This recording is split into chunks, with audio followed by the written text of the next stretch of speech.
Welcome to another trip from North Lakes into the city. This time I'm going via the Gateway, and then I'll be taking Airport Link, which is a toll tunnel, and then onto the ICB, and my destination is South Bank. So it's going to be a fairly straightforward trip. We're doing 100 kilometers an hour on the highway. These left two lanes will turn left onto the Gateway, and the right two lanes will continue on to Gympie Road, go through Bald Hills and Aspley and Kedron and Chermside. So the left two lanes, what's coming up as we pass the Pine River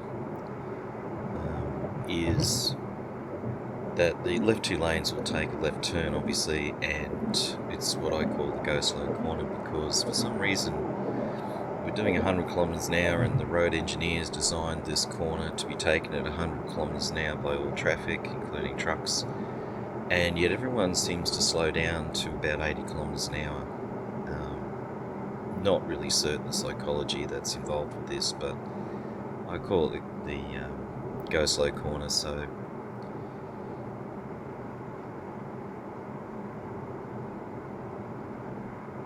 anyway, the trip on the Gateway will be approximately 20 kilometres, and most of the time we'll be doing less than 100 kilometres an hour. There's a medium amount of traffic. It's 4 o'clock in the afternoon, and we're inbound, so we're counter flow to the peak hour traffic which is coming out of the city at the moment. And being that it's 20 kilometres an hour,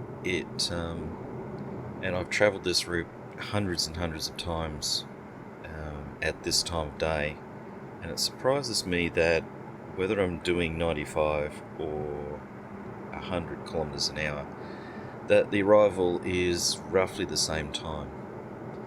And so I did some math on it, and I realised that over the 20 kilometre distance, the difference between travelling at 95 kilometres an hour and 100 kilometres an hour is only 30 seconds.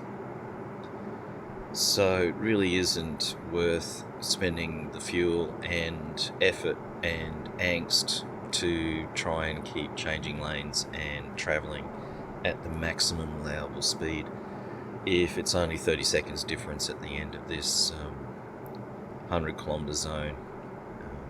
It's probably not worth it. So anyway, coming up on the right hand side, you can see we're starting to look at the build up of peak hour traffic coming from Brisbane. Unlike the south side, from the Gateway Bridge, which is a lovely 4 lanes, we gradually come down to 3 lanes. We keep adding more and more traffic into those 3 lanes, and to add insult to injury, just as we get down to 2 lanes and everyone's compressed into 2 lanes, they add another 2 on-roads to feed into those already congested 2 lanes. So the net result is that the highway pushes all the way back. The traffic pushes all the way back. I've seen the plans for the upgrade to this section of the road to alleviate this traffic, because Brisbane does have some of the worst traffic in the world. And to my surprise, they are widening the road, putting extra lanes in, but ultimately it will only be 3 lanes. And it will still have some feed in as well. Unlike the south side, which has got 3 and or 4 lanes, usually the 4th lane is designed to have traffic come in and traffic to go off at each exit, which means the other 3 lanes are uninterrupted as they move forward. So unlike the south side, they've decided to interrupt the traffic flow by injecting more and more traffic. So it's going to take quite a few years. So if it takes 10 years, it will end up to be a lot longer than that. My theory with all these sort of massive undertakings is it's twice the time and twice the cost. So anyway, we've just come through a 90 kilometre an hour zone, so I've done a couple of lane changes just to progress, but nothing too exciting. Here we have the traffic from Redcliffe coming in, and in the mornings this Redcliffe traffic is quite substantial. So we're currently on 2 lanes. We'll have the Redcliffe come in, which will introduce a 3rd lane, which is nice. But oftentimes the left lane has slow traffic, so that Redcliffe traffic will then try and push its way into the middle lane and into the far right lane, which in itself, in this area, will create congestion as everyone negotiates their space.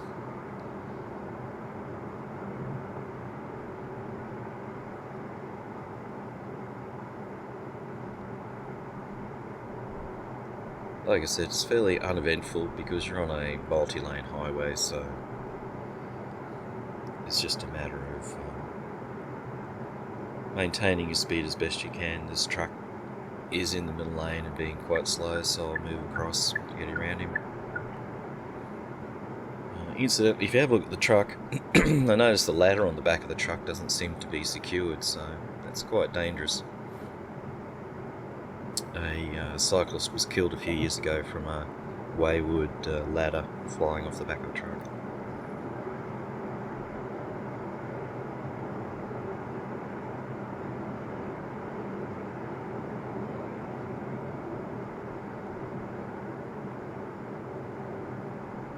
Interestingly, the left lane, which theoretically should be for the slower vehicles, often in peak hour it's as efficient as being in any of the other lanes, so I don't mind hanging to the left side.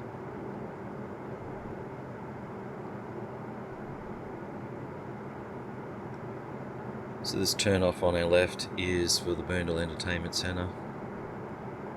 So the car has now moved across out of my way, so now I'm going to be able to go up to 100 kilometres an hour. Previously I was doing about 90 to 95 kilometres an hour behind that car. So just accelerating slightly to get up to maximum speed. But as we come over this rise, we have an oncoming lane on the left, and it's a nice lovely long lane which allows that oncoming traffic to get up to speed before they merge. But on this trip up ahead I can see that there's some obstacles on the road. Some cardboard is flying about, so someone's lost something. So I'm taking care to avoid whatever that is, because even though it just looks like cardboard, it could have something substantial in it. So you don't want to be hitting that at 100 kilometers an hour. And then a little bit further along there's a white cardboard object on the road, and I noticed that as the cars pass it, it's not actually moving, so I'm going to assume it's got something heavy in it. Once again, it's not something you want to hit at speed. Here it is now.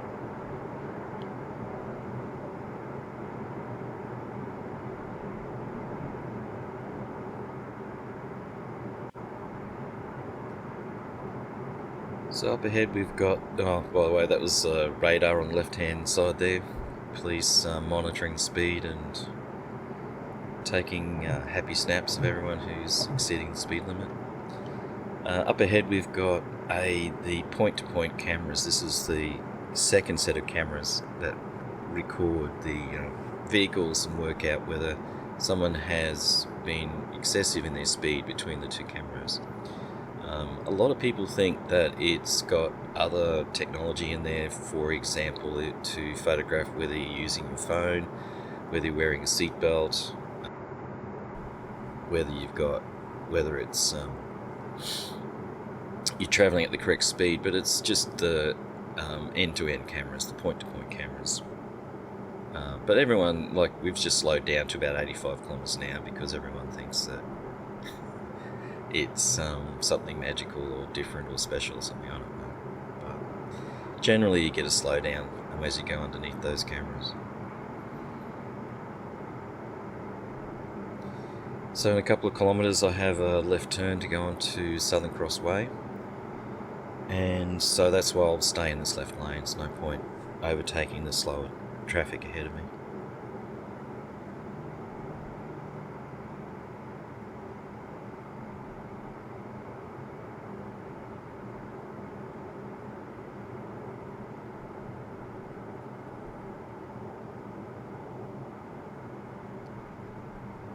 And as I mentioned before, on the south side they have lane comes in and it stays there, and then there's also the lane that's used to turn off at the next exit, so it's not interrupting these 3 lanes. Unfortunately, what we have here is a lane coming in from Nudgee, and it's going to merge with our lane, which inherently slows the lane down.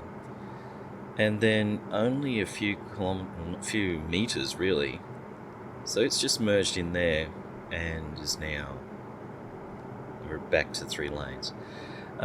It's only another 100 meters or so when we have a turn off to go to Southern Cross Way, so the road is plenty wide, and I really don't understand why they would not have had that extra lane at that point. It doesn't make any sense to me, because you can see this truck is slowing up as a lot of traffic turns off onto Southern Cross Way. It leads into the industrial areas and to the toll tunnels and things like that, so it's a well-used exit. So I don't know why they didn't keep that lane going all the way to here, so that the traffic can move across and get out of the road of the 3 lanes that are going straight ahead. It makes no sense to me.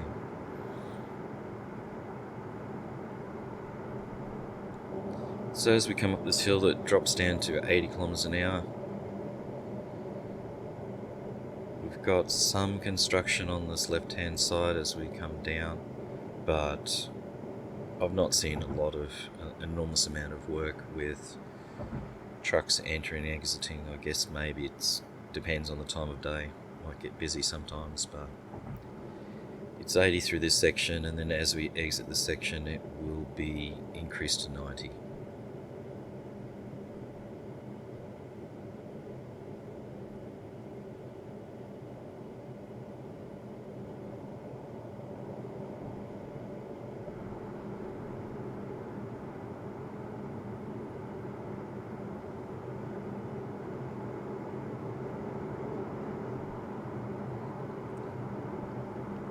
So now we can speed up to 90, and we've got one exit here coming up on our left, and then I'll be taking the exit after that to go on to the airport link toll road to get into the tunnel, which is quite an expedient way of getting into the city, joining up to the ICB.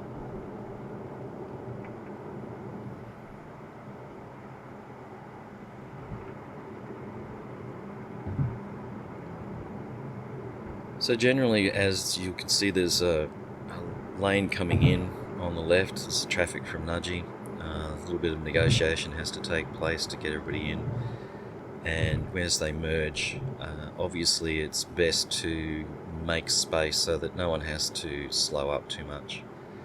So I'm giving this guy room to go in front of me, which is great, but the car that was behind him, because I've only allowed room for really one car, he's now slotted in behind me. So that's the whole advantage of people who are merging correctly. They're doing it at speed. They interleave quite nicely into the existing traffic. So I'll be taking the next left turn after this creek, this exit.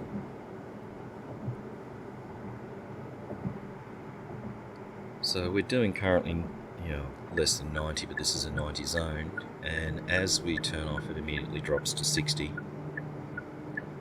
And we need to take one of the 2 lanes on the right hand side to turn the corner.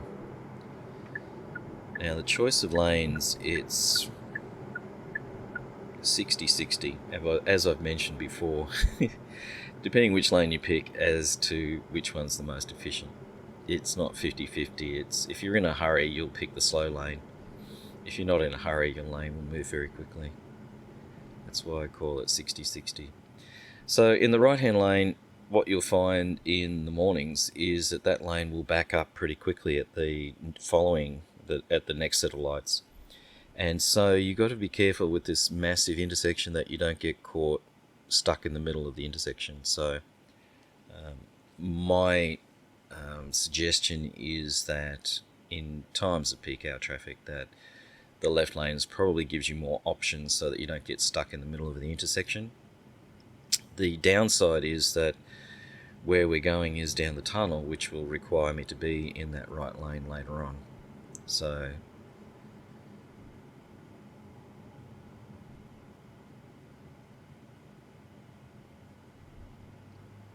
you can use the lane on the left if you wish, but soon after the lights it will that lane will have to merge into these two lanes. So if you are a master at merging in traffic, then you might choose to do that, but it's a bit of a hassle having to do that, especially given that we would need to be on the far right. So at this point I'm looking at where it is that I can move into that right hand lane, see who's leaving a gap and who's not.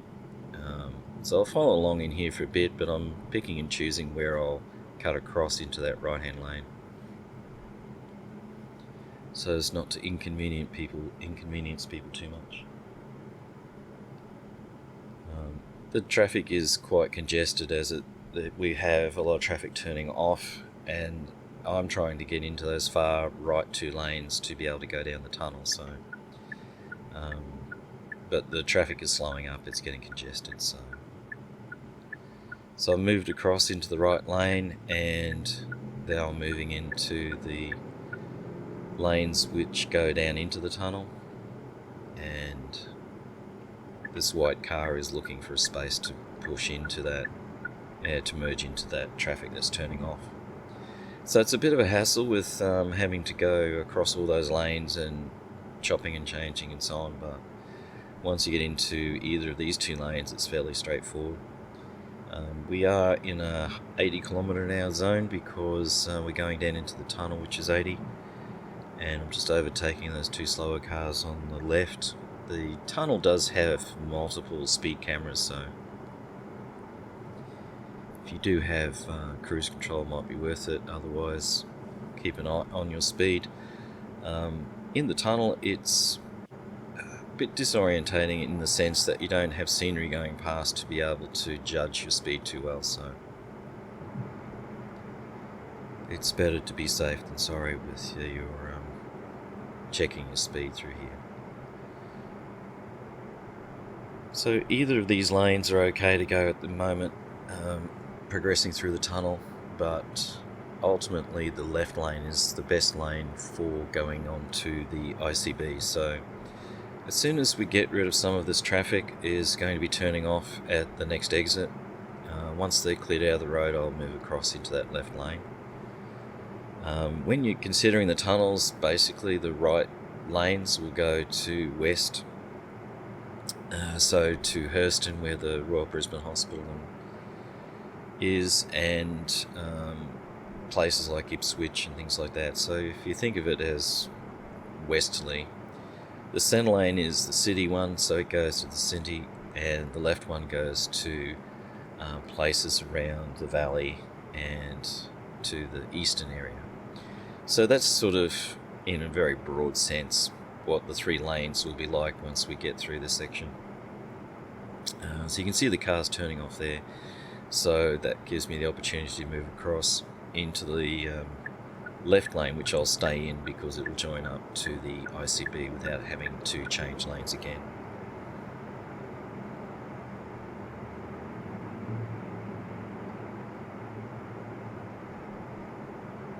Which is always preferable in the tunnel. You don't want to be changing lanes too often.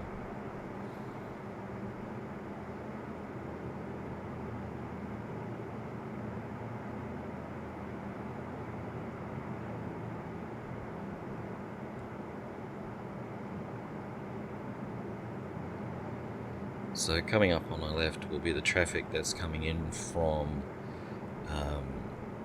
Kedron, will be coming in,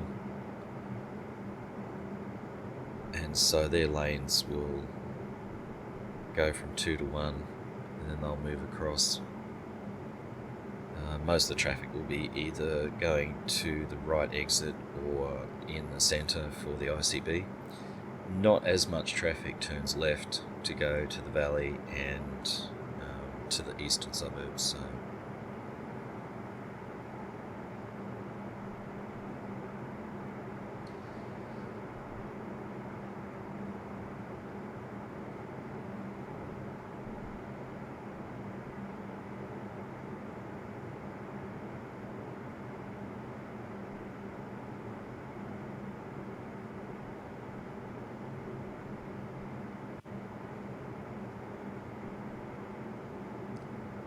So up ahead we've got, I think it's a truck who's undecided which lane he should be in, so he'll start slowing down and confusing everybody.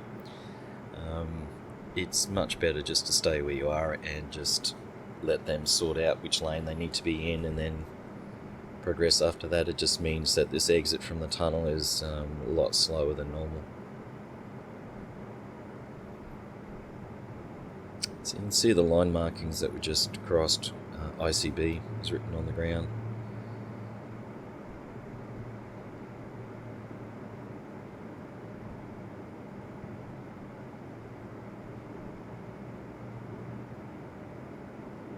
We've got ourselves a bit of an impatient driver behind us who will come up the left hand side and overtake us all and then cut in.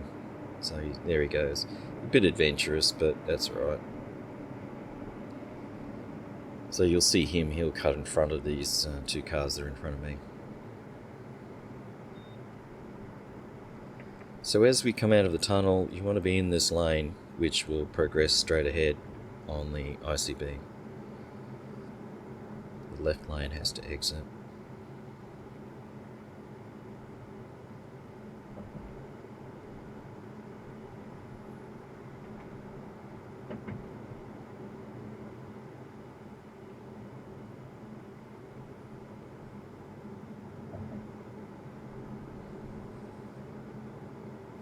It's also not a bad lane to be in, given where we're headed is to the Grey Street Bridge, because you basically don't have to do many lane changes. So people will take this opportunity to push and shove and merge and and get into the lanes that they want. So basically the right two lanes, you can go into the Legacy Way Tunnel. The lane I'm in, you can either go straight ahead to further south and west, or the left two lanes will take you to the city, to Roma Street, to Grey Street Bridge.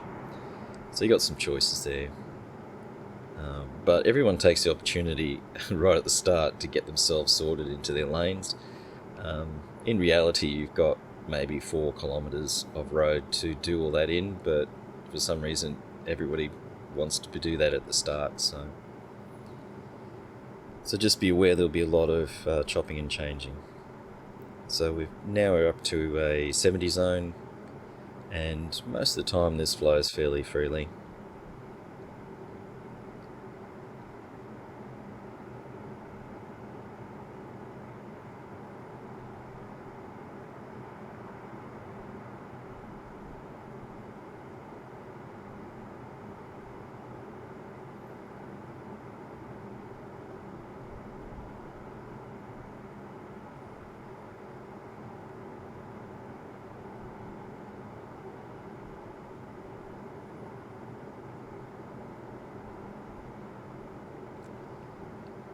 So I'll be taking this next exit, but I'll be staying in this lane as I exit.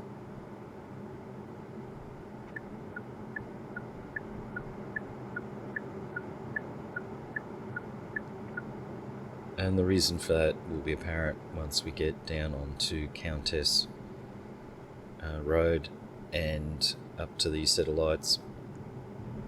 Theoretically you can actually use either of these lanes, but I prefer to be in this lane so I don't have to change lanes at this point. So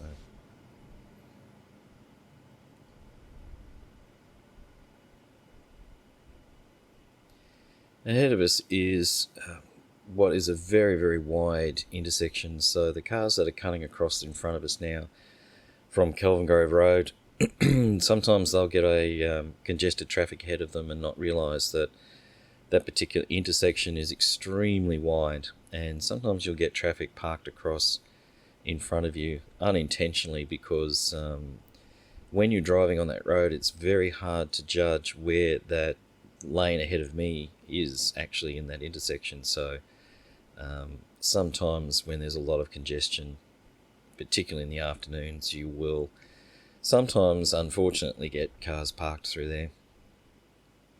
But they can, inch forward and you can make space and get around the corner, but it's just inconvenient sometimes if they're just not aware of exactly how long that intersection is.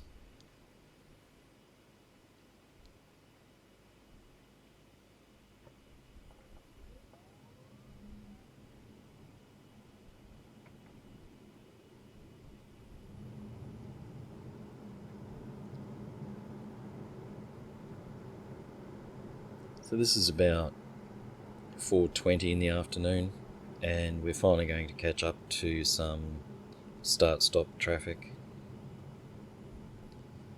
Once again, you've got multiple lanes coming in. I'm going to add some more traffic from a street on the right will come in, and then people are also negotiating which lane they want to be in depending on where they're wanting to go. So we've got not just a lot of cars, but a lot of people wanting to change lanes and merge. So that's why I think it gets very slow coming through here.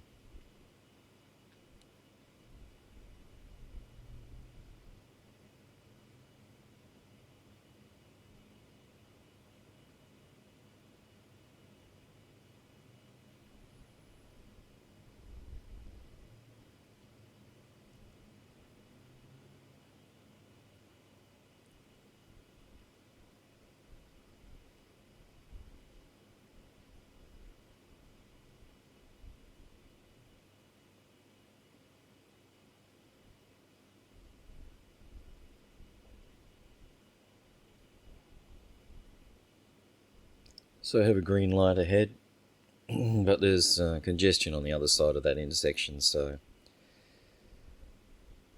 I'm not expecting very much progress. You can see that car on the left is wanting to move across. Like I said, there's a lot of merging and lane changing as people negotiate which lane they need to be in for which road they want to take.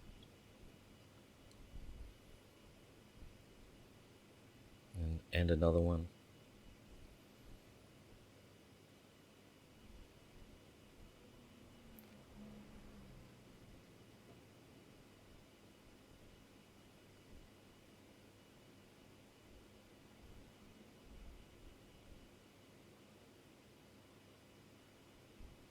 So you can see at the top of the hill there's cars on the right hand side loading up behind their red light, wanting to stream down, but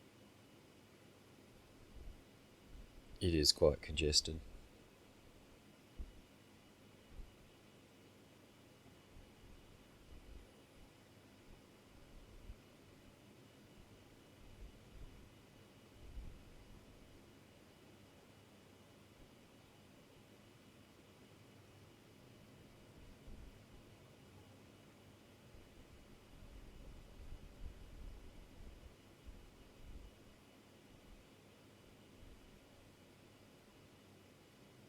And they're queued through the intersection, which makes it difficult for these cars to come in now.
So that lane to my left would seem to be moving a lot quicker, and you might be inclined to want to jump into that lane to take this turn, but you'll see as we get a little bit closer that lane actually crawls because it's held up as it's going down onto Coronation Drive. It will be delayed once it gets around the corner. I keep calling it a Grey Street Bridge, but it's actually William Jolly.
So that lane on the left is now stopped and we're progressing, so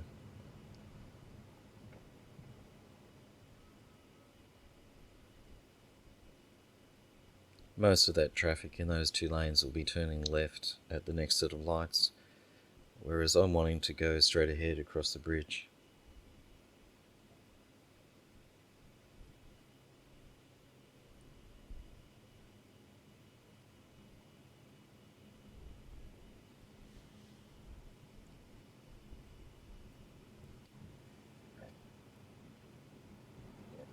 Well, thank you for joining me on this trip into the city from North Lakes. Hope you've enjoyed it, found it interesting. See you again next time. Take care on the roads.